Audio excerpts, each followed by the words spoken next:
I always say that mead is very different than beer or wine. People try to classify it as a wine, or people always say, oh, is it like a beer? I don't like beer, or I don't like wine.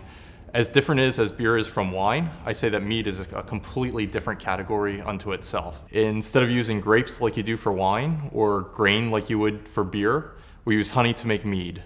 We get everyone come up to us and say, oh, it's going to be sweet.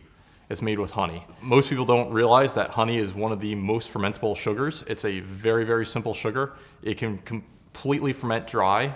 If you're making a beer, for example, you typically can't completely ferment a beer dry. So beers are going to be much sweeter than most meads are, simply because of the sugars that are left behind. The reason you need hops, for example, in beer is to balance that sweetness out.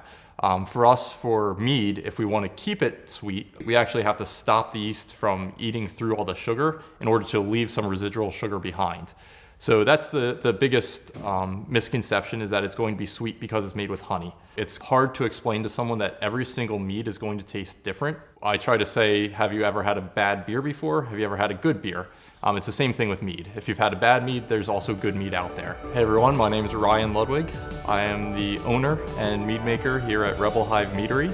My background is actually in chemistry. I have my doctorate in physical chemistry. While in grad school, I started making mead as a hobby, and it kind of took off from there. And now as mead starts to kind of explode in America, you're getting more and more meaderies out there, and you're going to start seeing better and higher quality products coming out. So I definitely recommend trying it as often as possible. Most places have free samples, so you can kind of try it before you buy it, and yeah, just keep trying different meads.